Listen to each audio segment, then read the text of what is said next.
வணக்கம் நேயர்களே, இன்றைய சிறப்பு பதிவிலே சந்திப்பதில் மிக்க மகிழ்ச்சி அடைகிறேன். எல்லோரும் அவர்களிடத்திலே பத்திரமாக இருப்பீர்கள் என்று நம்புகின்றேன். இன்றைய தினம் நாம் எடுத்துக்கொண்டிருக்கக்கூடிய தலைப்பு, இந்த ஸ்மால் கேப் ஸ்டாக்ஸ்லாம் பார்த்தோம்னாக்க ஒரு ஸ்மார்ட் பெட்டுன்னு சொல்லலாம். இந்த ஸ்டாக் மார்க்கெட் கிராஷுக்கு அப்புறம் விழுந்தது இல்லையா, அப்படிங்கிற மாதிரி அது சரியா சரியில்லையா என்பதை பற்றி தான் பேசப் போகிறோம்.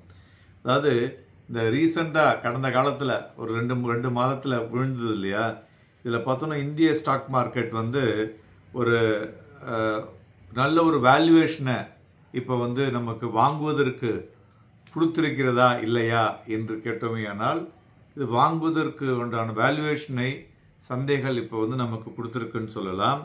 ஸோ அதனால் இது ஒரு ஆப்பர்ச்சுனிட்டி அக்ராஸ் செக்மெண்ட்ஸ்ன்னு சொல்லலாம். ஸோ அந்த செக்மெண்ட்ஸில் பார்க்கும் பொழுது அதிகமான வீழ்ச்சி அடைந்தது லார்ஜ் கேப், குறைவாக வீழ்ச்சி அடைந்தது ஸ்மால் கேப். ஸோ அதனால் இந்த லார்ஜ் கேப்பை விட ஸ்மால் கேப்பினுடைய வீழ்ச்சி கம்மியாக இருக்கிறதுனால இந்த ஷார்ட் டேர்மில் வாலட்டிலிட்டி இன்னும் இருந்துக்கிட்டு தான் இருக்குது. அது இருக்க தான் செய்யும். அது மெயினாக ஒரு அதிக அழுத்தமான ஜியோ பொலிட்டிக்கல் டென்ஷன்ஸ், தென் டாலர் இண்டெக்ஸ் ஸ்ட்ரெங்தனாக இருக்கிறது, தென் ஒரு அன்சர்டனிட்டி நிலவுகிறது. எங்கன்னு பார்த்தோம்னா, டொனால்ட் ட்ரம்ப்பினுடைய இன்புட்ஸ் என்ன மாதிரி வரக்கூடும் அப்படிங்கிறதுல. ஸோ இவை எல்லாம் சேர்ந்து plus US fed rate change, so இதெல்லாம் தான் ஒரு ட்ராஜெக்டரி மார்க்கெட்டில் அந்தந்த துறைகள்லையும் நிலவக்கூடிய பதட்டங்கள்னு சொல்லலாம்.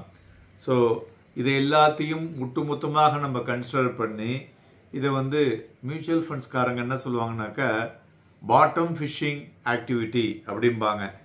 ஸோ அந்த ஸ்மால் கேப் செக்மெண்ட்டில் ஸோ அது மாதிரி அந்த பாட்டம் ஃபிஷிங்கில் பங்குகளை வாங்குவதற்கு ஏதுவாக இருக்கும். மேலும் இந்த சொன்ன இல்லையா, கடந்த 2 மாதமாக இந்த சிக்னிஃபிகண்ட் கரெக்ஷனில் பார்த்தோம்னா ஸ்மால் கேப் ஒரு டிக்ளைனை சந்தித்தது லார்ஜ் கேப்பை விட கம்மியாக தான் சந்திச்சதுன்னு சொன்னோம். ஆனால் அந்த ஸ்மால் கேப்பில் அதாவது இண்டிவிஜுவல் ஸ்டாக்ஸ் விழுந்தது பார்த்தோம்னா 20-30% மேலே விழுந்திருக்கு. So it is a good opportunity எதுக்கு வாங்குவதற்குன்னு சொல்லலாம். மேலும் ஸ்மால் கேப் ஏன் லார்ஜ் கேப்போட லிங்க் பண்ண முடியாது அப்படின்னு கேட்டிங்கன்னா, எஃப்ஐஐ ஹோல்டிங் அந்த அளவுக்கு பெருசாக இருக்காது. ஸோ அதனால் அவங்க எஃப்ஐஐ விற்றாங்கன்னா அது ஒரு பெரிய இம்பேக்டை கொடுக்காது.